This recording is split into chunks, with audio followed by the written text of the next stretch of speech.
G'day and welcome to the Debrief Show Australia edition.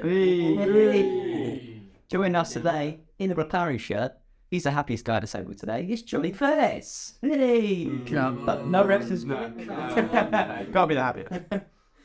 Well, I had my fair play, but I've done alright. Wow. Yeah, You did well. they only took 6 or 7 cars going, haven't they? Yeah, no one else over the race. And to my left, in the Ferrari hat today, it's Sammy Evans. Thank you very much. Keep you Yeah. I had a great race. Yeah, it was, Yeah. yeah. Memorable times for Ferrari. Really pleased. Yeah. Opposite Sam in the ref and merch. Just come on and sing for once. That makes a change. It's Jacob Evans. Yeah. No comment. I mean, boo. I'm some Burberry in the Mercedes match, of course. Yeah. I've got to say, I think these intros are getting pretty fire. Huh? Oh, we Russell? did it.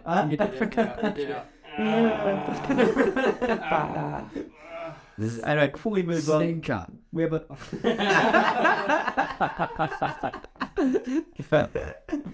we have a lot to talk about today after that race. But before we do have a little announcement, and that is that the Debrief Show is officially on Spotify. Yay! Come on, Come with you. Go and bless your ears. And link will be here with a Christian flag. His reaction to McLaren coming wherever they came. P6. The link will be in the description down below, or you just go on Spotify, search for the Debrief Show, and you'll find us there. So let's go straight into describing that race in 3 words. Who wants to start with that one? Just over Jake. I would describe it as 3 words. 3 words. Yeah. Okay. Interesting. Good, Harris. Interesting. Entering words, not 3 syllables. Let me think about that. So just heard the voice all fine. It was Sleepy John. It's now Sleepy Jake. Difficult to sum up 3 words because there's only one person in that team. There's just someone who tags along once in a while. So really, But there are 19 other drivers. yeah, I'm only just in one boat. So Train of thought. train of thoughts going off a little bit. It was interesting. It was unexpected, and that's 2 words. Interesting, unexpected. It's interesting. Let's go to John next. We had enough time to think about it. Chaos, and chaos. It's neat. Well, yeah. Chaos times 3, I'd say. First spot. Yeah, chaos times 3. There you go. Bang on. Seth? Red flag carnage. Nice. Okay. Topical. Yeah. Yes. Thank you. Red flags. Unlock. Chaotic. Stroll. Awful. I think that's one of the Stroll. Yeah, chaotic stroll, awful. So, sticking with the stroll, should we move on to the driver of the day? I'm boy. Jake, driver of the day? Logan Sargent. Sergeant. What do we do? It's not Guys, that boy's killing it. Americans reacting. Yeah. How was it all fun there for you? Driver's day is obviously Max. Obviously. Oh, best thing that. But when's it ever not going to be that? Big set by that one. Not big. Not it's got to be Lewis Hamilton. Yeah. It's got to be Lewis Hamilton, I think. Yeah. Great race. Solid performance to put it P2. And keep it there. There's no chance it was going to beat the Red Bull, let's be honest. Yeah. Mercedes showed pace, and Hamilton does what he does best, got himself another podium. Agreed. 190. Imagine he's been on the podium 190 odd times. Unreal. It's legend. Festival times to spray champagne around and be meant go crazy. Yeah. Anyway, Hamilton. Sam? It's a tough one, I'll be honest. Yeah, I'm going to go out there and say there was a few good drivers. I'm going to go out there and say, I would have said Pierre Gasly. Yeah. If I hadn't taken one in a minute. If he hadn't taken his teammate out, trying to regroup at the end. Yeah. But instead, I'm equally going to say Hamilton.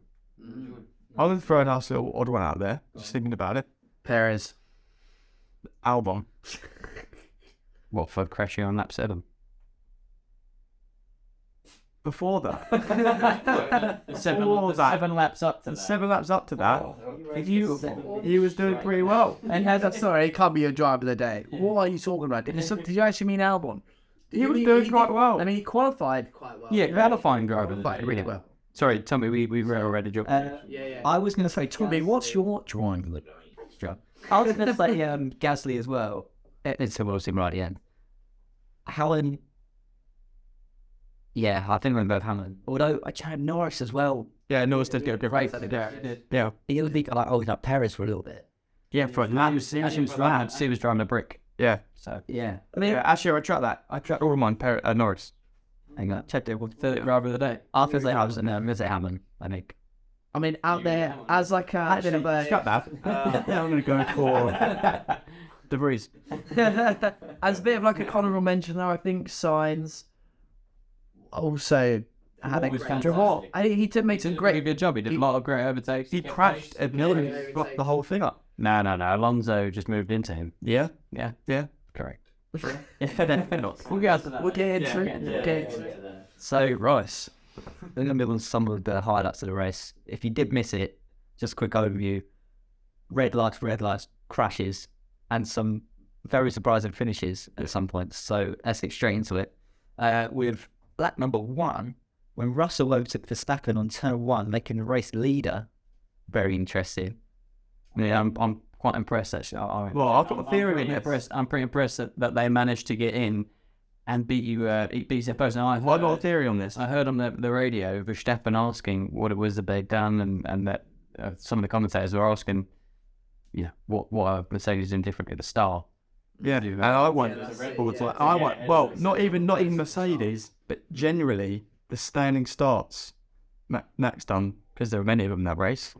They were all below pretty much everyone else's. They sucked. Apart from that last one, he managed to pit Hamilton enough, block him off. But even then, it was a bit touch and go. But his starts just sucked that race. Yeah. Every standing start, he just lost it, or nearly lost it. Yeah. They were just really bad. So maybe that Red Bull was or there's either an issue with the Red Bull starting. The Mercedes are really good at starting. Yeah, maybe I'll be honest. Maybe they're just better at starting than he is. Yeah. Oh, criticism to Max from. This is. I'm happy that I own it, alright? Self right, like. I do. He's my boy, but he is critical. And the 2021. I think Max, if you're watching, I respect you so much. But he was the best at the start. 2021. Hamilton was definitely better at starts. I thought in 2021. Yeah, and I would say, I think that experience. It was a bit 50-50. A lot of the time, Hamilton would go on pole and Verstappen would pip him at the corner. Well, I'm not sure if that was due to the start, like reaction time, or just because he'd be so aggressive into the corners and throw it in and be like crash or move. Yeah. So I'm not sure what that might be, but yeah, I think they're fairly good. But obviously, Hamilton is one of the best. But also, I think because obviously Russell then took the lead, there's a different Verstappen now. Way more relaxed last year. I think even more relaxed this year. Because his car's so much stronger. He's like, I don't even need to bother. I know I'm just going to overtake it. Yeah, so I just chill out. Whereas for like the other teams, they need just to take the opportunity they can get and just pray they can hold on. He said it after the race that they've got a lot more to gain from getting that position than he has. Like obviously got a lot to lose, and he knows in that car. Give it 3 laps, I'll be back in front of him. I'll have the need to be ahead of you at an inch of the race. I know you won't get there. So. Whereas younger Max, 2021 Max would have launched straight through it. Yeah, and this is my place. Yeah, and that is what he's got. He has like pushed like a madman. Yeah, that's quite good, bro. But yeah. But Russell did hold him for a good few laps though. Yeah. But he didn't quite. To be perfectly honest, he held him up to the point that the safety car happened and he pitted the pit. He would have ended up. I think Russell would have ended up P2 that race if it weren't for his. Well, actually, sorry, his strategy failed, didn't it? His strategy failed, so Hamilton ended up in front, so he probably would have ended up. Yeah, but you say you would end up P1. Hamilton wasn't able to keep Verstappen at both longer than 3 or so laps until DRS came in and took him out. Obviously, Russell must have gotten out of DRS range in those first 2 laps. Yeah, but I think that was the beginning of a stint where they were just trying to manage the length of the race and the tyres. So Verstappen was just keeping a place just where he's comfortable. Sort of, I don't not at the start of the race. Then because you don't know how hard Russell was pushing it to keep Verstappen where Verstappen was, but you do know Verstappen probably wasn't pushing. Well, I don't know, but you could say probably wasn't pushing 10 laps in. You know, you want to get a shift on or start making some positions. With a car like he's got, you don't really want to be overtaken in the pits. You could do it on track. Look at what he did to do it wherever. He doesn't need to worry. Look what he did that one. Doesn't need the rest. Yeah, so I don't have that. They can do it wherever they want. They've got the freedom to just take the cars whenever they want. And then lap 4 was when the green flag came out. We have Russell, Hamilton, and Verstappen in 1, 2, 3. And it's pretty clean for about 3 laps. How much these guys get paid? Yeah. When on lap 7, Albon crashes. I don't know what happened there. What happened? He lost the rear. I think he went too hard in the turn. Well, I think he had overheated his tyres on the lap before, so he was actually, or at least in the post race interview he gave, he wasn't entirely sure he hadn't broken down the data, but in his mind, he said that he'd gone in a little bit hot in the corner before. His tyres were a little bit overheated, and then when he hit the next corner in the apex, he had nothing left in the grip in the tyres, and then he came off. So he just didn't manage the tyre temps perfectly. So that was a really scary crash. Of like, you look at how close the last in first, Hulkenberg. He definitely lost, and then all the dust, and the car just came out like their onboards. The car came out of nowhere. That could have been such a bad crash.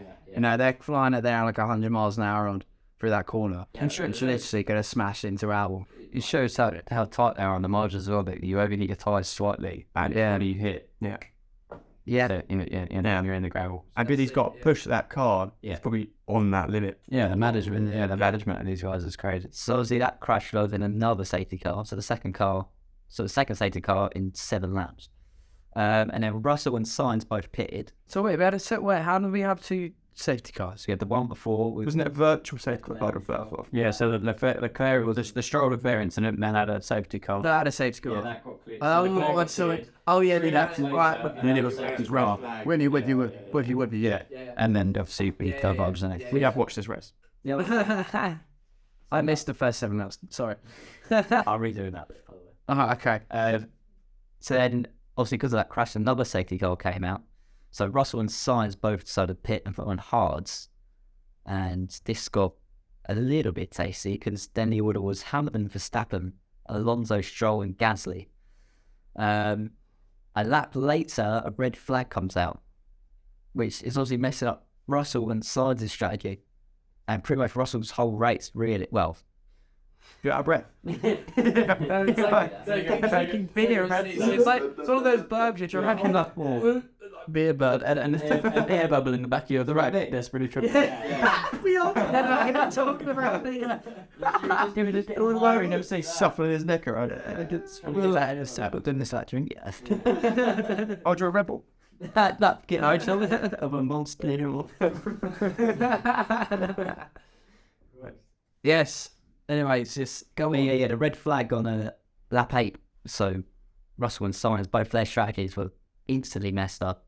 Yeah, technically what would have been a great strategy in any other scenario where you have, because Albon could have been done with a safety car, realistically, and great strategy, goal perfect, react quickly, get that cheap hit in, and then typically restart the race and you're ahead of everyone. Perfect. They both called it brilliant. Yeah. And then out of nowhere, a couple of laps into a safety car, you get a red flag.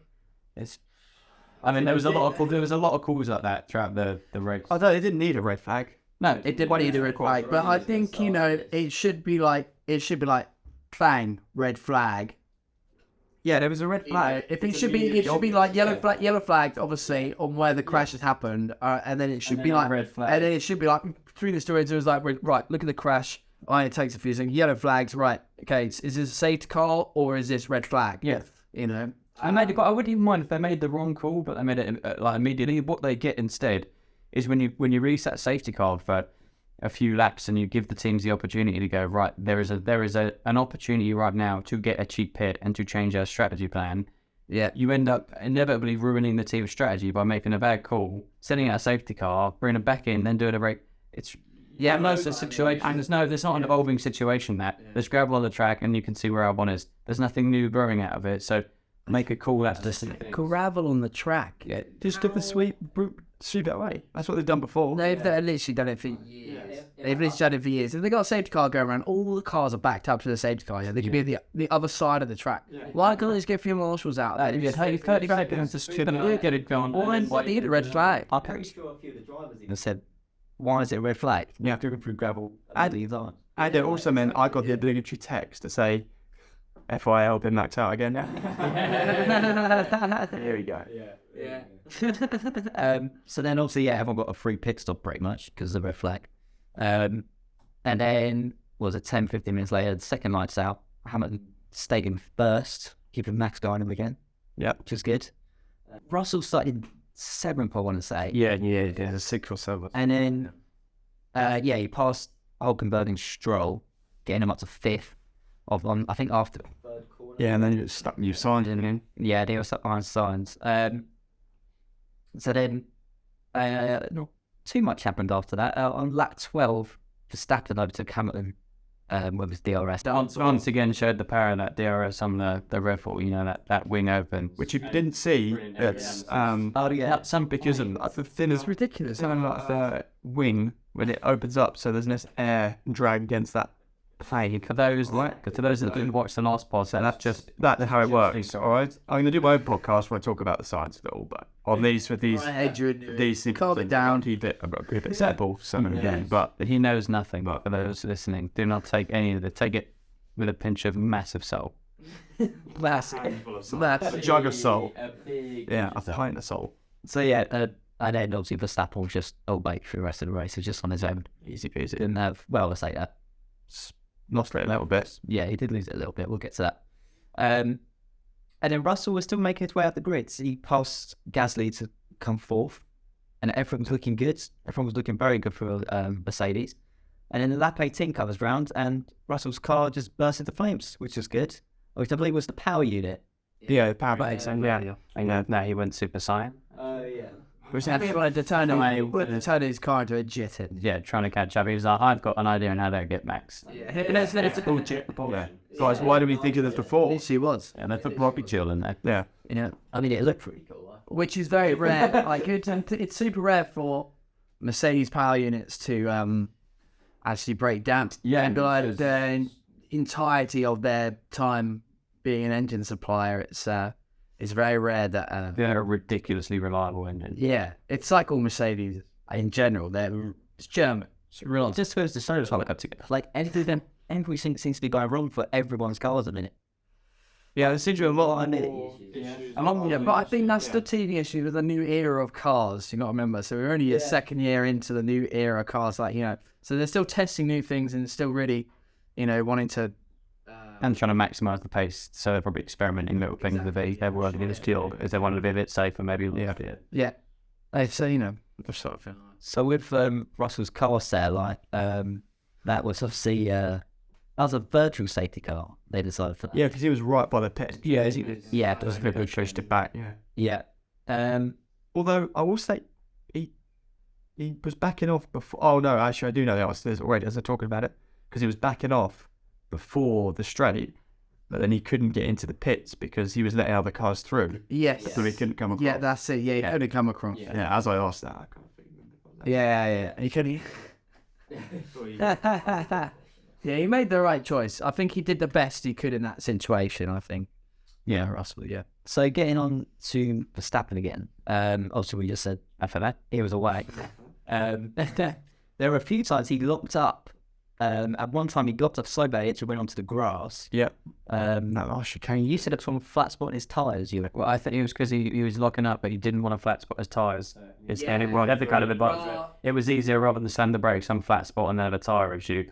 Run wide, hit the grass, take a 4-second L, and on grab management, and your tyres are still okay. So it's actually a very smart move. It's good, and that's good. This is a smart move. Yeah, it is a smart move. Very. I was thinking about it all the time. Yeah. So this is Jake's last podcast. Yeah. We don't need a Red Bull fan here anymore. And let's say sports Sergio Perez. I know up for it. He does have the Aztec. I mean, I'm glad that Perez did not do very well in that race. What, 20th to 5th? Yeah, because How when many out, positions did Max make up from 15th? 14th. And I have a Yeah, sneaky 14. suspicion that I have a sneaky suspicion. 15th. Hold on, yeah, boys. how many people went out? Boys. I go too. I have this sneaky suspicion that Perez's car was somewhat sabotaged by Red Bull. Conspiracy theories coming out, but come on, all that whole of free practice, free and qualifying, you know, he had a real bad Saturday, and like, what was going on there for Perez? He was complaining a lot about the front looking up. I mean, they both struggled. To be fair, I think. Oh, here he comes. I mean, they both struggled to do the practice. Yeah, they did. Looked like it did for Paul sit. Yeah. Bring us 4 tenths ahead of second place in qualifying. Yeah. God, what a night. How did he make that? What a night, man. Well, I don't know how he made it work. It was Max. Incredible. Maximum arms.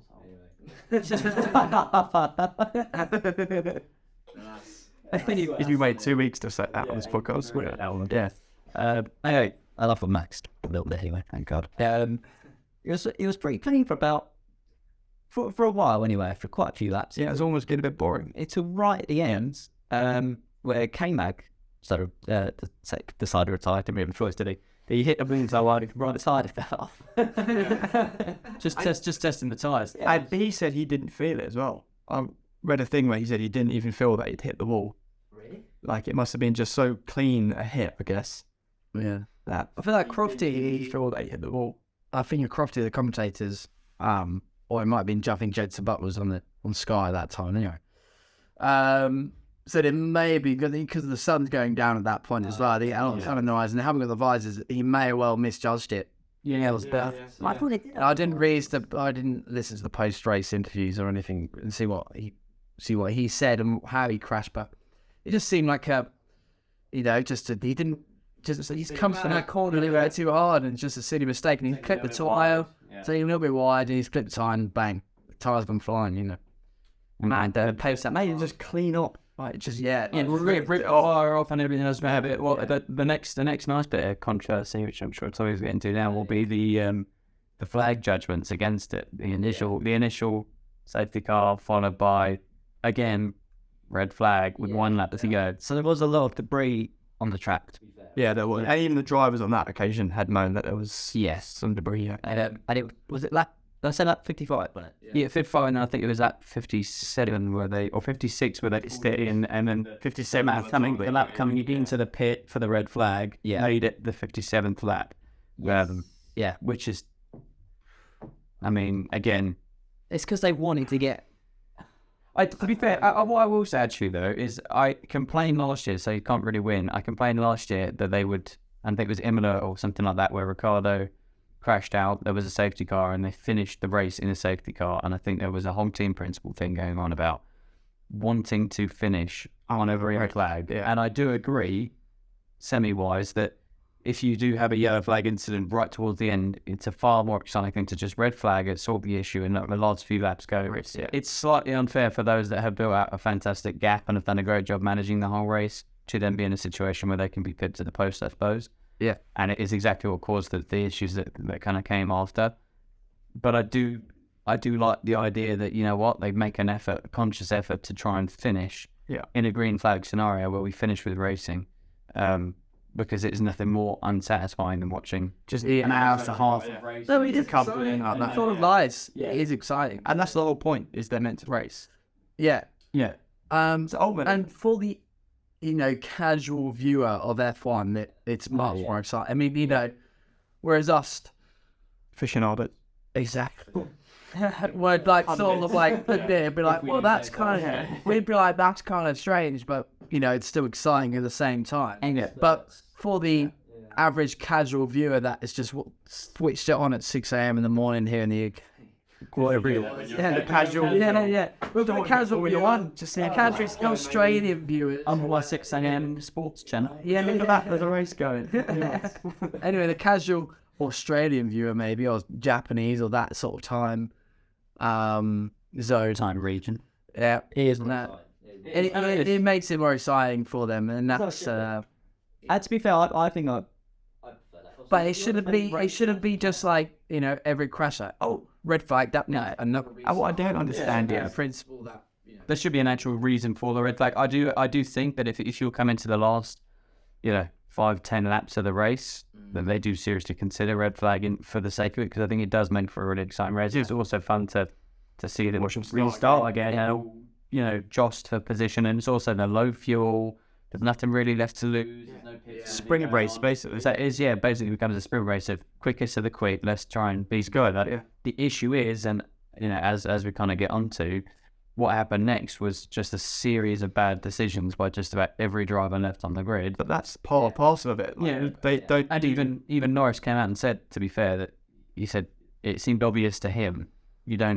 Everyone in Australia and everyone touching it was struggling to heat their tyres up. Everyone was taking a few laps to get to a point where they actually had proper grip. So when you go into that first corner, especially after a slow lap in, you would take it a bit more cautiously. And as he noticed the Norris and probably everyone else, but because there was so much on the line for people like Gasly, who were in fifth, to go, I might actually be able to bag myself a race win here if I play my cards right. It was so hard that they then lock up in that first. But what stops them doing a formation lap before that if they're doing a standing start again to warm the tyres up? Well, they hit a formation. They did. It's also still not hard. They were struggling to warm tyres up doing full-blown laps. Yeah, well, but speed. Yeah, but I mean, in the first start of the race, just the initial start of the race, they did all manage it.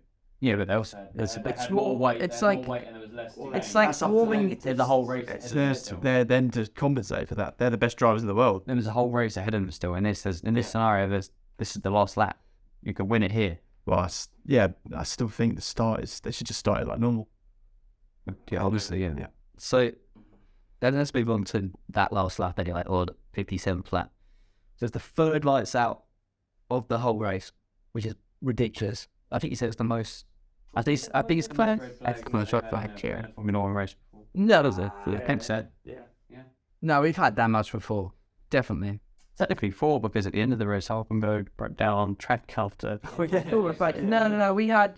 It was on last year, the year before. We had about 4 red flags in a race. Can't remember which one, but definitely. Pretty sure.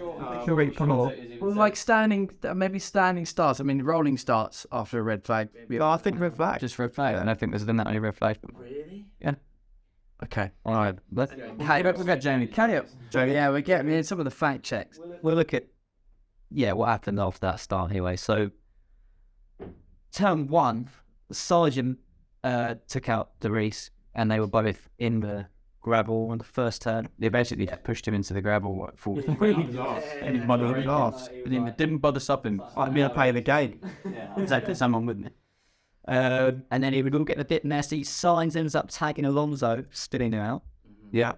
Which and bring that back to Stroll Leclerc incident. Yeah. Exact same scenario, but this time it was Sainz on Alonso. Yeah, we'll come back to that in a little bit. Perez was off the track for some reason and just made a bit of avoiding was locked. Oh, actually, no, yeah, you're right. I think he avoided it. I mean, it went so mad too. Had to take out. And then Gasly looked off, came off the track, and whilst rejoining, Ocon went so Ocon came onto the right of the outside. And I don't think Gasly saw him. No. And then just completely first. But cars can. There was not a lot of room in the first place. It's unfortunate. It has to be the same team cars. Also, the car of the creeping. And Gasly did race. Yeah, it was a hell of a race because of Brexit. It up the valve. So yeah, man, it's a shame. And so Droll ended up in the gravel off the lookout as well in the when it's third corner. I think at the third corner. Yeah. And then that was a red flag, and then another red flag. To finish the race for good millions. Therefore, the decision. So the rolling start to slash finish, I guess. Because I don't get why they counted it as a lap.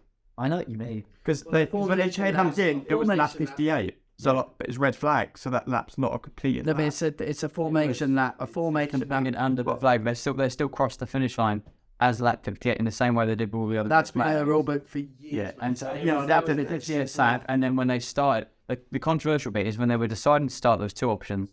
Either you keep the formation of the grid after all the incidents that occurred, e.g. Alonso at the back, Stroll at the back, all the rest of it, which does make some sense because that's how it all occurred. So that's the natural. And that's how it was last year as well. Yeah. However, at Silverstone, which was the start of the race, not the end, slight difference there. When it happened with Guivon Ju, Obi-Wan Kenobi. When that happened, they did the exact same thing where they basically reverted back to their original grid positions. They did that in this case. So Alonso went back up, and if you didn't effectively retire, you were back in your position. The controversial bit is that they then decided to give Sainz a 5-second time penalty for causing a collision, which blows my mind. That is a racing incident. It's a racing incident in anyone's book. First corner out of the start of a race. Yeah, it's always a racing incident. It happened with Stroll and no one complained. Yeah. And it's also it's a bit critical because Sargent completely tried to win a There's also like, you know, and Ocon and as it becomes like, it's also a question of like, you know, they can't just, it is unfair. Like, I'm not saying it's just in any way, but it also becomes a question of, they do need to enforce it somewhat, because if they just say every first corner of every start of race is a racing incident, and then someone wants to take maliciously. I get that, but for me, if I was looking at it, Sainz took the corner a bit quick, and you could see he was full up right, trying to get out of the way, and then as Alonso came on, it tags him. There's nothing in that isn't out. So it's nothing really. You watch Sargent, he's just full blown, just drove into the that's like, no, learn to brake. Yeah. Shouldn't be doing that. That makes sense to me. But if you look at just accidentally tagging someone because you're just in a position that when you've come in a bit hot, that's all day long. Every race ever is always just put down. There's an incident. For sure, yeah. They have to make sure that they're consistent with the way they're applying. Yeah, what the extenuating circumstances for signs? Yeah. That. Well, bring back Michael Massey. I'm sorry, okay? You weren't wrong in Abu Dhabi, okay? So, Totally wrong. He was totally wrong. Anyways. But come back, please, Massey. We need you. Yeah, and no messing. At least you had wet weather races, okay? Yeah. You got wet tires for a reason. Use them. Yeah, I got wet races. Okay, at least you have safety cars and not red flags every 2 seconds. Yeah. All right, Massey, if you're listening, I don't want you back. I'm just worried about Massive. If you're listening, just shout out, please. Hi, bad. Hi, Michael. Is this enough? What idiots? We should give him a job. So by the end of the race, only 12 cars actually finished. Which is why everyone was in a great position. Yeah. Except Except Sainz. The road we gets to 10 cars, I think. Someone mentioned that to me, but I don't think what that makes sense. However, like there was that race in 2004, 2004, where direct off topic. That is the way. At the Indianapolis race, where there was the controversy between the Bridgestone tyres. Oh yeah, and they basically anyone racing on the Bridgestone tyres couldn't race because there was this whole I don't know the full backstory. Anyway, if you had Bridgestone tyres, you couldn't. They weren't allowed to race because they were breaching these rules. That was essentially 3/4 of the grid, apart from like Ferrari, Jordan, and like one other team. So it ended up being, and this is back when they had 24 cars on the grid. You know, so and there was 6 cars on the grid, and all these people paid tickets. So when these cars, 6 cars go around Indianapolis on the circuit. Sorry, did they go through the rest of the day? Yeah, they put the race. Yeah, so they had people there, but they couldn't race at the Bridgestone. There was 6 drivers. Well, everyone needs to pray now. Everyone needs to save tyres, but I think they might be using praise back then, but the people on Bridgestone back then, they weren't allowed to in that race because they were breaching a certain rule. For something very technical, which I can't be also explained. But like, only 6 cars racing. It was like Jordan, and obviously the 2 Ferraris were in there. And I think they ended up winning. It was like Schumacher and Barrichello Back in the day. at the time. So, you know, but it's just madness. 6 cars on the grid. Yeah. You know. So, but I guess that anyway. Off topic. You want some historical F1? We went so far. Yeah. They would do that as a midweek podcast. We're in the outback. Yeah. There's some great classic the history of Formula 1. Yeah, okay.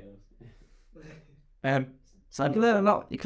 Only 12 cars finished that race. I'm like the 6th of British. Loads of cars. Impressive. Dealt with it. Oh, rubbish race. Seriously. But as you say, they reverted all of the places back to lap 57, apart from the ones who obviously retired. So Sainz still got the 5-second penalty, which made him finish 12th, even though he was... Made no sense because you gave the guy a 5-second time penalty. He was fifth, and I give him no opportunity to be able to at least... He can't even make it up the 5 They say it's just And Joe notifies the world of it, so they all know just to keep really close to signs. Yeah. Which I'm amazed there was just like a jostling jam, like everyone just right. One of the others, someone touching Alonso's car in a time penalty. It took him 30 laps to figure out that they wanted to give him a time penalty. And Sign got on the podium. Sounds tagging someone up. We immediately know it's 5 seconds. Yeah. It's standard. Very, Ridiculous. Yeah, I did put a Twitter poll up, and you can follow us on Twitter for live tweets for races. Please do. And it was 50-50 split, actually, about whether he should have got the time penalty or not. I don't think he should have, I mean, personally. you could argue that a lot of that, the mess in there, stemmed from science kind of messing up. What Sargent just railroading. That's right at the back, totally separate. That whole midfield mess. It doesn't matter if it's separate. It shouldn't matter if it's right at the back or right at the front. It should be equal. Yeah, well, yeah, it definitely should be equal, but I don't think some... But it affected a lot of people. Do the team recaps then. So we start with Red Bull. How did you feel about that?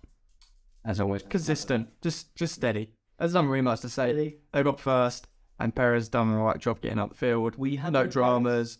Wasn't happy with Perez. Are you happy with Perez? I am. I'll get this on the record because I bitch about Perez. But I do think Perez is pretty good when he's good, but normally he's not that great. Like It's outshone. he's just outshone. Outshone. Yeah, that's the word. Not an English podcast. Yeah. But so maybe that makes him look worse than he is. But he puts in these good performances once in a while, and it was like, Perez is amazing. He's going to compete for the championship, like last race. Yeah. And then like you go back to just regular Perez the next race. Brilliant. To be fair, if that's regular Perez going 20th to 5th, that's... Like he was 20th, but if Max was there, people would still be going, he's probably going to be fighting for the win or a push. Yeah, that's true. No one was thinking Perez was going to be fighting. They were like, oh, he's done really well to get 5th. And he got 5th because so many other people dropped out as well. So You say that as well, though. I don't disagree. It's a lot of it is people dropping out and all the rest of it. So I don't put him up there with Verstappen, at least not close to that pace on a consistent basis. But you're a good driver. yeah, it's good driver. Good driver has about Good teammate. debt to Lewis Hamilton. Yeah, great teammate. His support is rare. He's the supporting driver. He's supporting driver. It's never going to be... Simple as that. He's not going to be Nico Rosberg and Lewis Hamilton. Yeah, he's never going to be like on right on Verstappen's heel. Yeah, pressure. No. He's the odd little lucky race where he's just feeling it. It's good. But he's the perfect driver for Red Bull. Yeah. Okay. He still gets the points and he still does well. Yeah. He's been the best driver they've had since Ricardo was good. I mean, Weber and Weber was a lot of attention. Yeah. I mean, Vettel. No, I mean, like Ricardo was good as well, but then semi him with attention. After that you had Gasly. What is it? Wasn't Kvyat was in Albon. Anyone of them were a disaster. You know, none of them was either they're too good or Ricardo was like obviously. Is anyone good enough to actually be close to him? But there's a problem with it. If you're good enough to occasionally challenge or whatever, it's fine. But anyone who's Perez middle ground. Yeah, Perez that's the middle ground of like he's not as good as Max, but he's not so bad. Fills the gap because and he also is able to drive the car which is designed specifically for Max. Yeah. So Perez is the perfect fit for Red Bull, and I don't see why they won't keep him. No. Just foreseeable future. Yeah, so fair enough. I agree. Yeah. Ferrari? Well, there's not much to really say, is there? It's I think they had their strategy on point. No, for me, what I'm seeing with Ferrari, the car lit up a lot better around the track with Sainz. So it was, if you look at the analytics, it's much more on pace with the Aston. But I also think they're looking like the fourth fastest. Yeah. Yeah, I think Especially after that race. But where did Merck's pace come from? Random. Wait, before we get to that, before it's Sainz that you're looking at his pace on that Leclerc is the quicker at the two drivers, he probably would have been able to put himself a bit more in contention for that third place. Or fighting up there, had he not been knocked out by Stroll. But they're looking like they're a better car at least. I know that Australia's a bit of an outlier in terms of track layout and all the rest of it, so maybe this isn't something that keeps recurring and it goes back to before. But as a whole, it's the same story this whole season's been so far for us, which is reliability, bad luck, bad strategy, bad car. Yeah, There's not much to pull away from it. The car looks slightly better. The luck looks just as awful. You get the fair humped out signs with the red flag after it and strategy call set. We'll see. But I really hope. Man, we're only 3 races in, and we've still got 20 to go, right? So much more. So, I really hope this season turned into a bit of a 2012, and I can see it going that way. Like, 2012 was like one of the best seasons, as it had Kimi Räikkönen, Sebastian Vettel, Lewis Hamilton, who else was in there? Fighting all Fernando Alonso, all Formula, Jensen Button, all Formula One champions. I think it basically that, but not for first place in championship. Yes, that's what I'd like to see. Is like we saw the other day, Hamilton, like we saw on the podium. We saw Hamilton, Verstappen, and Fernando all championship. 11 championships between them. Yeah, exactly. And it's brilliant. And that's what I'd love to see. And Ferrari in the contention as well of a new champion like Leclerc coming in. There's so much potential, for them all to. I think Red Bull way ahead of the pace. It might not happen this year, but I'd love to see where they're all fighting. They're all fighting. That's what we love to see as fans. Your team recap, what do you think, McLaren? I genuinely I thought the pace was better on a whole this weekend. From I think in qualifying that showed as well. Piastri is going to be a bit behind, but I think it's close. That's going to be quite close to Norris. Yeah, and it's expected to be, and I think it's maybe McLaren's heading that way of he's been at the team since 2019 now. I think Norris. Yeah. And maybe the car's starting to be built around Norris. I feel like it definitely is, and that's maybe what Ricciardo struggled with, is that McLaren is most likely built around Norris. And so is Piastri struggling with the same thing? Probably not. Well, he's not so. He seems to be doing well because it's all still new to him. Whereas Ricciardo is, he's been in the game a long time. He was used for another thing. What did you think about the straight line speed? Because I saw Piastri, which just couldn't get past Sonoda at one point. He was clearly quicker. Yeah. He was stuck behind every. But they have all the Mercedes power units. Yeah, but it's like the DRS doesn't allow for him, so they're so draggy. When the DRS, it just doesn't. So they've got so the company but they're fast on the corners, so they can keep up the race pace. That's it, and it's basically what about exit speed. Can he get out just enough? So they're not to get ahead. They're not really overtaking, are they? I'm not sure they're not. But on the corners they're fast. Yeah. They make it up in the corners, but it can't overtake. The issue they've got then is as they reduce the drag, they lose their corner efficiency, and they gain the straights. Can they manage that? That transition? I think they'll probably still understand their car. I reckon they will end up probably finishing 5th this season. I think, and maybe Alpine will beat them. I imagine Alpine will beat them. They'll have rest. Yeah, but I think they could end up maybe 5th or 6th. I don't see him finishing any lower than that. I think definitely above. Yeah, it's hard though, because 3 races in, every team has got points. Do you remember was it 2 years ago, Williams didn't have any points, or 3 years ago, 2020, when Williams didn't have any points at all, right into the last race or something. I think George Russell got his first points in the race, and that was the only points Williams got that season, and they were well behind. Already 3 races in, every team has got a point. So, it's closer and it's all played for, and it's all in that midfield. It's going to be exciting. Why can you just be a midfield team? It must be much more. I don't think Norris if they will. Really secret. Yeah. I mean, I like it. Because he deserves to do well. He's the driver who should be winning. Future champion. Should we not come to Mercedes? Hamilton will stay in, and I will hold. Talking about Mercedes, what was your team recap? Well, Hamilton looked great. He looked so good, I think. Yeah. And he, on all the starts, he was on it. playing maybe. Well, not even the last. I think Matches had a good start in that last race, in that last start. Yeah, he did. Managed to cut him off. Yeah, Russell was doing so well. I got unlucky with his strategy, but then was still fighting back. Got up to fourth. Oh no! I think it's just I think it's just unlucky, really. I really think they would have got. We're very positive for the pace coming in. Oh yeah, Really? Second fastest car. yeah. Oh, that We had. Yeah. I reckon we could have got 2 and 3. Because even Alonso was saying he was trying to like you would Hamilton or like fake Hamilton to make a mistake, to push him into a mistake. and he was like, he wasn't doing it. He was racing really great. Yes. This is true. I mean, both of them, they've both got respect for each other, haven't they? But it's true. Yeah, I thought Mercedes had a really good race, personally. Yeah, they did. I think that Russell got really done lucky. Vision's interest Hamilton just spares it the whole time. Yeah. He just he raced and he looked after his tyres. He did well. It does what Hamilton does. There are 2 conspiracy theories that came out of this. One involves Red Bull, Mercedes. One does involve Red Bull. Yeah.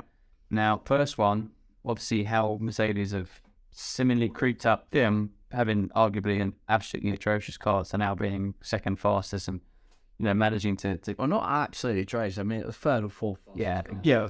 relative for them, they something. Relative to Red Bull. Yeah. But I know they were over a second off, and now they seem to have gained a second back in pace. And the argument is obviously how have they done that with no upgrades. I actually am of an opinion that I think that Red Bull may be sandbagging because they do not want to be shut down by the FIA for being too dominant. Is that So I think be a thing? I think so, because I think, look, think about it. If Red Bull were genuinely, let's just call it, second and a half, 2 seconds quicker than everyone in a lap, and they came around, they were suddenly lapping second place, there is no universe where you would not have some form of FIA interjection to make it a little bit more interesting. Ludicrous. That's the point. That's what they do in the fitness. That's what Evolution of the teams of the sport. Yeah, but the FIA are always into. They moved the ride height of the floors last season because Red Bull was so dominant. They then changed the ride height so that Mercedes had a slight better advantage. It was always a 9 double diffuser. There was no way they didn't do that for Mercedes to try and make it a little bit more competitive. So I think Red Bull know if they show their true hand that there'll be an awful lot of uprising. Whereas if they manage to keep it somewhat competitive and somewhat like there is a chance that could take them off throughout the year. exactly that, then they'll be in a much stronger position to keep releasing more engine modes or releasing the potential within that car They can keep that up as and when they need it. And then they've got that solid back wheel of advantage that no one quite knows what they're playing because they're not playing their full hand. I think there's something in it, I think it could be like that. No, I kind of. it's smart. It's a smart game for that. Yeah, because I was going to say, you look at the first race and you were 40 seconds ahead. Yeah, but there was a point when the Merc was like that, though. The Merc was like that. Yeah, and there are whole new regulations now because of it.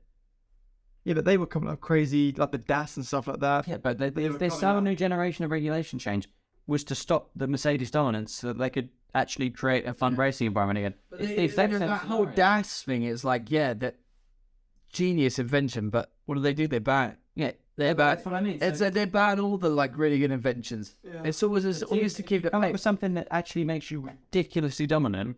It's in the FIA's advantage to make sure they maintain a competitive nature of the sport, because otherwise viewership goes down. And the whole thing is paid for by viewership. Yeah. So they've got all this massive viewership now. America's getting interested in all the rest of it. It seems entirely reasonable that in Red Bull's mind, you know what, we showed them that we've got an extra half a second in this car. We're very quickly going to get shut down with some new regulation, some ride height change, something that's going to give everybody else an advantage, or with whatever they're struggling with that we aren't, that will then bring the pack closer together. It's happened many times before. But that car is clearly dominant now, so what difference does a minute deficit make to a 30-second deficit? They're still clearly because to the better thing. The difference is that Hamilton managed to be in front of Verstappen for a little bit last race. Russell managed to be in front of Verstappen last race. Do you know how much more exciting it was seeing anybody else's name at the top, for even if it was 3 laps? Just to think that there is a possibility in some world when things go the right way that it is just a complete walkthrough. And even when you watch like different tracks, there is also the case like different tracks. Yeah, and Australia is an outlier. Australia is an outlier. It's a track. Different tracks, different cars do better at. Yeah. with Set up windows. temperature. There's all sorts. That factor into it. So it could be that. It could be your mad conspiracy theory. I don't think if I was like, I don't think it's so many mad. Conspiracy then you have. Oh, it was just that Mercedes somehow has underhandly gained a second on their car with no upgrades or something. I don't know how they're going to up, because they were talking about switching to the Red Bull concept. Yeah. How they're going to do that in the cost cap. Just redesigning the entire car. He said in like 6, well, this was a couple of races ago, in 6 races that It's at Italy, when they're at Italy. How is that able? So you design a car in the cost cap, then have a whole new car. Yeah, but that cost cap is ongoing throughout the year, so yeah. I mean, if they just change all of their upgrades that they were going to bring in, and they focus them all to just a change in chassis. And it's entire new car, entire new body. Yeah, I mean, it's Got side pods for one. and they've probably got a designed version. side pods don't fall into the chassis. Just so you know, side pods isn't. It's aero. A chassis is like on the fingering of chassis on the car. Yeah. A fresh out vehicle. Yeah, and the chassis does not go over like Past that point, yeah. Well, Whatever it is, the side pods that we were aware of, I think that's going to be part of it. I mean, I think that will be within the cost cap. I think they've done this for. Let's say talking about Mercedes just for a sec. Yes. Just talking about how well Lewis done, and then when he came off and was talking to journalists and stuff, and he was just saying, they were saying, "Oh, how's your team feel?" He goes, "But I haven't seen anyone." And there was no one there to celebrate. Yeah, that was really weird. You said, and when you got out of the car, when you normally run up and hug with your engineers, Haven't they stopped? none of them were there. No, they stopped. Oh, that's another thing. But they stopped the engineers hanging on the fence. The barriers. But when they came out of the car, they're normally all behind it. No, none of them were there. So he walked up where the team should be, and there were just fans. And he like, someone was videoing it, and they gave him like a hug, and he was like, "Where's my fucking team, man?" Yeah. And they were like, "I don't know." And he was like, So weird. and then just walked off. I did not notice that. Yeah, there was no Mercedes engineers or anything there. Do you know what? Maybe I was surprised because on the radio he was all like, "Oh, great, we're a team, blah blah blah." Go back and race, and it's like everyone's talking about maybe he's going to leave the team, like he's just thinks and not listen to what I've said and stuff like that. And now all of a sudden you've got second, you're now all lovey-dovey towards the team. There was even rumours this week of him retiring. I don't think. Yes, there was a DHL leak. That was the ship request. A request. Yeah, a request. No, no. The DHL leak was that they had been commissioned to ship his 7 World Championship winning cars to Abu Dhabi for the final race. Yeah. So you can obviously deduct from that it's a big finale send-off with his 7 championship winning cars. Yeah. And a big event. So it's pretty obvious to see there's something going on there. If that is a true leak, if it's a true leak, it's part of the rumor mill. But if it's a true leak, then that holds some water. I don't think so. But I don't think so. He's still getting podiums. I think. Well, he's looking at Fernando Alonso now as well on the podium with him. Do you think he's really going to quit now and don't sing Fernando? No, I don't actually think you're right. No, he could still get an 8th world title. There's no way. Why would he quit now? He's still in his end game. Yeah, I don't think. Why would you quit in your prime? Anyway, he could. I'm not saying he won't. But it just seemed like the team won't now. I don't believe it. This is So weird. I mean, they've done it 150 fucking times, so maybe that's why. They just got bored, and I'm bored arguing it. No, I think what's going on? They're probably trying to figure out what blow up in Russell's car or trying to swap his car out. I don't know. There's a million plastic down there. Oh, they took him. Anyway, be it even like journalists, like half hour later, talking to him, saying, "Now, how's the team feel?" Don't know how loud spoke to anyone. How weird's that? Surely you speak to someone. Were they there when he was on the podium, like at the bottom? I'm not sure. Didn't pay attention. When I watched the race live, I didn't realise that they weren't in the celebration. Yeah, I just think. But, I saw lots of Aston Martin. I saw Red Bull, but I didn't see it. I love the Aston Martin chant now. So yeah. Do you see that Alonso? They're Silverstone-based team, aren't they? The British team. Yeah. A lot of the mechanics are all English. Oh, A lot of the team is. So they're all probably all football fans. and it's probably hot. Yeah. So Yeah. So there was also the controversy, or not controversy, but the question on FIA's new decision of ruling for the fences. Yeah. The team are allowed to climb the fence now and celebrate with the driver, which I think is absolute madness. Yeah. Funny police once again. Yeah. Just. Yeah. red flag that. That's what a classic picture. How many times that picture's come up with that camera angle as they cross the line and the whole team. And when did you ever see like a mechanic fall? No, it never happened. Never happened. And it's not even like when they used to have the man with the checkered flag on the racetrack. They should bring that back. There was never any incidents then in Formula One specifically, maybe in other categories, maybe, I'm not sure. But in Formula One specifically, there was no incidents where the checkered flag man was ran over. But it's ridiculous. I want to know who made that call. Imagine this. There were fans in the fence. Well, yeah, the fan playing. They got it. I think that's maybe in for each test. I hope that's in Proton. No, I mean, Maybe it's subtly, hopefully, maybe it's subtly in protest of the fact the mechanics can't really. kind of fucky. Anyway, yeah, it's not like something's happened in order for them to be like, right, no more fences. I'd get it if one of the mechanics fell over the edge and broke a leg because he was climbing. It'd be like maybe, but Yeah. there's been no incident. It's just been them going. Everyone looks like they're not too fine, but they're in fab over there. Yeah, so could you please not climb the fence?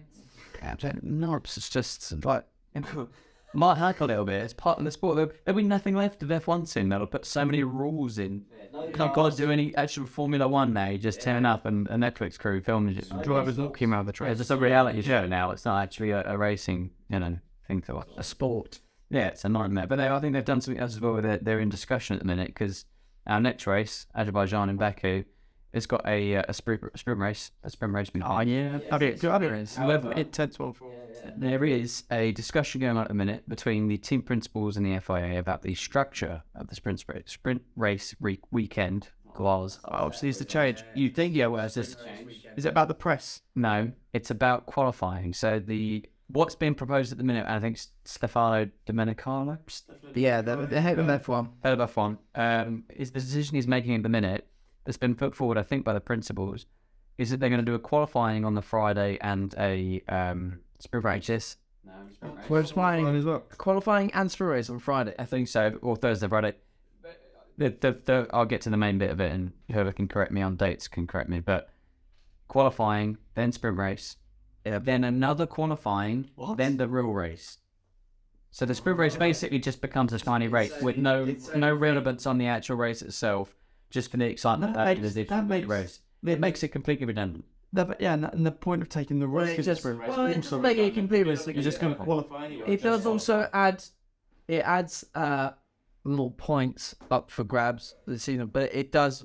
Even The whole idea of the sprint race initially was to jig up the order from the natural pace of your car. and make it exciting because you might go, you know what, I'm going to go there in this. I'm going to get myself. And I enjoy the current format of let's have a sprint race every 6 or 8 races or whatever. So only 3 or 4 a season, and it's just like sprint. And that's okay, all right, okay, cool. But I don't really fancy it every weekend.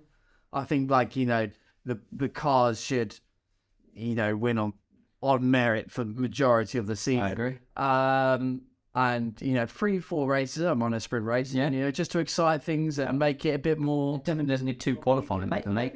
Yeah. Quality is you qualify for a sprint race and then like the top 10 or something qualify for a race. I don't know. I don't know. I only saw a brief on it.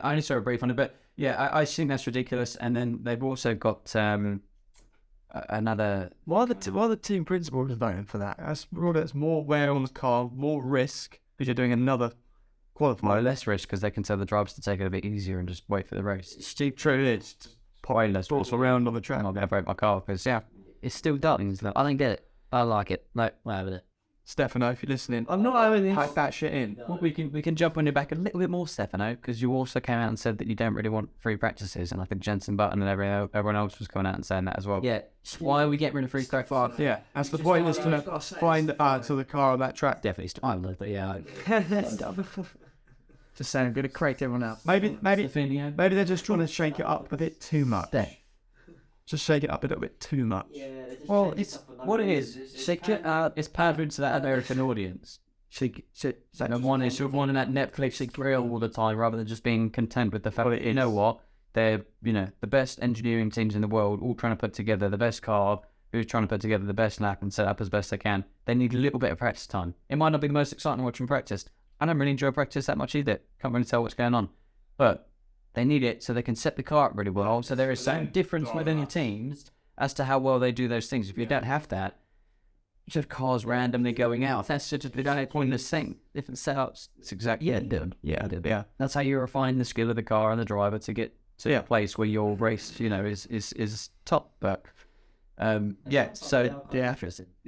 Free up quite like. Yeah, B3's always because it's really quality of what. and they start to get really good quality. So news just in. Breaking news. Breaking news. From our Jamie/show. So for the qualifying, they're actually going to try something new in a couple of races. So there's still going to be 3 qualifying sessions, essentially. So Q1, they can use hard tyres. Q2, they can use medium. And Q3, they can use soft tyres. Right. And if the session goes to wet, they can use any compound tyre they like. That's so strange. Does that disadvantage the slower teams because they might be pushing in Q3 and Q2 to keep up and get maybe chance a higher position by sticking on softs? Well, no, I think what it does is it means. Well, I guess it naturally slows everyone down. It means your setup range for your car has to be a bit wider because you have to be able to light up a set of hard tyres, a set of mediums, and then a set of softs without overheating the softs as well. So you've got to be in a much better range to be able to run all three. Because you can imagine, right, if you're, one of the top teams in medium softs, how many times do they make a pit and they change for hards or something like that, and suddenly the whole race is just, you see them just die down slowly. So I think it's about getting the operating window of the car up into a better field so that those lower teams have more of an opportunity to get themselves up into a better position. And to also, change the way in the dynamic that they're doing the medium softs. I'd be interested to see. I'm not against it. It's interesting. It's in I don't like about what you said. The slower teams pushing in Q1 and 2. Yeah, does it naturally make the grid itself, like all the fast teams are going to be in Q1 because they're going to breeze Q3 on the slower tyres? You're not going to get those little random curveballs. You're like, oh shit, but Albon's got into Q3. Yeah, for me, I guess actually, I'm going to go back on what I just said. Fundamentally, I guess, it doesn't really make that much sense, right? Because again, it's limiting the freedom of the teams to make better strategy calls and to just be a better team by putting rules around the structure of something so that can't be used. You look at some of these guys, they'll use an extra set of softs, which will, potentially ruin their race, but it won't affect the way they do their qualifying. So there's more leeway. Whereas if you control the tyre compounds of that situation, you take out the strategy aspects, it's pretty straightforward. You need a set of hards, you need a set of mediums, you need a set of softs to run the session. So it's a bit of a weird one from that. I think they've done a few weird things. But also on the tyres, out of curiosity, what does everyone think about tyre they're getting there? Because I've noticed it seems like there's no tyre. Before it was always a thing, like there was a significant drop off. There would be a point where that tyre died, and it would grain, and suddenly this car would be 2-3 seconds a lap slower than it was, and if every other team behind it weren't on the similar age tyres, it used to be a thing. You'd see the stat of he's got three day fresher tyres, and you think. Even if it was one day, you'd be like, well, it could come to play at the end. That one lap. And so that was always central. Thinking that have margin, Different wheels now, high profile. Yeah, and they've also got 18-inch. Not less coming for the cars in front of them, so they're getting less problems. Yeah, but I do say that it does. It takes a bit of practice to. I used to be able to see it. When they look at the cars and they get the slow motion, you see the action. It was mixed up. You go, bro, he's brown. You get him sliding around a little bit. But you look at it, Lord's race. They pitted. They let it about 10, and he didn't put the car. That was it. Comfortable on the whole thing. For 40 laps, and I'm all for a good tyre, but Hamilton, you might as well Hamilton finish in 2020, was it, when he literally just when his wheel popped? Do you remember that? Yeah. When it very finish line and no wheel, coasted to for me, that was always a part of F1 that made it really exciting, is because you weren't quite sure how things were going to go, especially with the pit strategy. Because you had the opportunity sometimes late in the race to pit for a set of softs, force the Spurs to have to stay out and hunt them back down in the soft. There's also the argument to make sure the tyres are safe as well. And you can look at that now and say the tyres are safe. There was a lot of questions around Pirelli's tyres that safe, especially in Baku at that time. Yeah. I don't worry that design of it. And also there was that was a big crash. Yeah, but there was about tyre pressure on that one, whether or not Red Bull were running the correct pressure. There was a bit of a conspiracy. Right. Okay. Well, a lot of people are pointing the finger at Pirelli for that one. But it never really happened. But it's also a tyre, right? So I don't know. Sometimes things are going to happen, but the solution to me isn't make every tyre so rock hard that you can do 300 laps on them, and it doesn't matter what happens because They have to be. I think strategy has to come into. Is the track as soft on the tyres like Jeddah is? They were saying it's a super soft one. They weren't worried about day on that track. And even Bahrain is meant to be a really tough track on tyres, and it didn't feel like it. Effective Ferrari. Well, we're still free racing in pace. We're free racing, and we still could see, if someone flat spots a tyre big time, what happens. What happens, yeah. But I don't know. It would be interesting to think about this in the next few races and to pay attention to it. I agree. Back will be a big one, a lot of corners, a lot of straights as well. There'll be a lot of opportunity to go through some tyres. Baku is one of my favourites. It's so the big long straight, and then it's a street circuit with everything. Bit of pizzazz, bit of strength, loads in on. Quick, I have got some news about the sprint race. Break. I was going to read this, so I got to send it. So the format used since the first sprint event held in 2021 is to run practice and qualifying on the Friday, and then hold a second practice session on the Saturday before the sprint race. Yeah. Grand Prix holds its traditional slot on Sunday. The issue for teams is the second practice session on the Saturday. This session has become increasingly redundant due to regulations restricting teams from making setup changes for qualifying. What? Oh, right. Because there's a platform out on fire. So they should up practice around literally. Yeah. Was doing nothing. Yeah. Okay. Well, that makes some sense. That's all I got. Well, yeah. We jump some visuals on that. Yeah. Yeah. Well, yeah, may as well not run the car then. So, well, you'd be better off running an earlier practice session on the Thursday, or running a couple on the Thursday, or something like that. You've been free to plan before the qualifying, and then only deploying and then do race from the drive. 4 days of.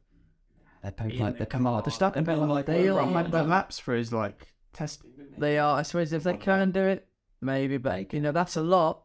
4 days of hardcore. They're big boys. They get racing. Well, I'm knackered. I'm knackered after being chucked around in a go-kart. That's why you're not for 100 hours. Well, exactly. Right. Yeah. But imagine the only reason being chucked around in a Formula 1 car for 4 days straight. Yeah, it sounds like they're going to test it for 2 or 3 different road ladders. Yeah. Okay.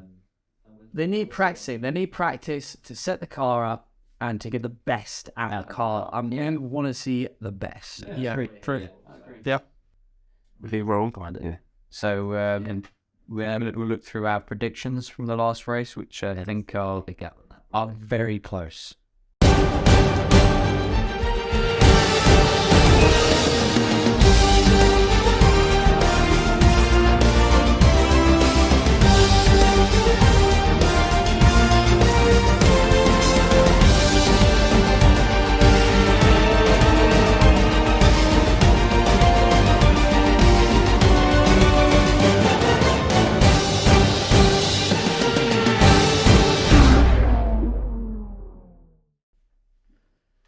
So right now we're gonna look at our predictions from the previous race. I'll see what we predicted and see how badly we got them wrong. So Tommy, I will say every single one is dreadful. we did this 2 weeks prior. Did we vote? This was 2 weeks prior, or almost. Right, hold on. This was 2 weeks prior to the actual race. Yeah. So no quality. Do expect them to be a shocking. Let's start with Mr. Sandwell. Beautiful prediction. Verstappen. Correct. Good job. What was that? Oh no. Perez second. Alonso third. Come on. This is right. Yeah, that's the best bad. Leclerc fourth. Britain mate. Oh, far off. Yeah. Somewhere. 16. Not university, but Russell's like. Think you had Stroll. Stroll? which was Perez. I think mine is going. I think I would have been close to mine. If Stroll hadn't got the. If things happened as they should have planned out, I think I would have been spot on. Basically, if my prediction was right, I think I would have been right. Just could have lost it. Yeah. John. Oh God, mine's going to be terrible. We know Perez is first. Yeah, so Perez. Yeah. Alonso. Stroll. Wow, man. Wow, bold prediction. I think I didn't put Verstappen in the top 5. Leclerc And Russell. Russell, yeah. What? Creepy John. I am just saying that race was pretty unpredictable, and anything could have happened. I mean, you need an unpredictable race to get yours to happen. I like dance. Yeah. The one day it happens, The money you're you might have been laughing at me then. All right. Jake. Yeah, I like going for a bold one. Verstappen. Leclerc. Alonso. Sainz. Perez. Perez 5th, but Yeah. okay. Man, you got 2 right. 3 right. You got 3 right. 2. Verstappen, Alonso, Perez. Oh, no, that. And then I went for Verstappen, yes, Alonso, Perez, Russell, and Leclerc. We all put Perez on mine higher. And I guess he should have been. Well, Trailers. And so again, qualified her. And then shouldn't. incident. And then shouldn't. None of us predicted that the Mercs would be the ones right out. And that can't go, yeah. Yeah, that happened. So, to see all our predictions for the next race in backing, you can follow us on all our socials: Twitter, Instagram, TikTok, YouTube. That's it. Thank you very much for watching the Debrief podcast. If you have enjoyed, please leave a like, subscribe. If you're listening on Spotify, please subscribe to that also. Subscribe on anything, any platform you're watching this on. Subscribe to it. Like it, follow it.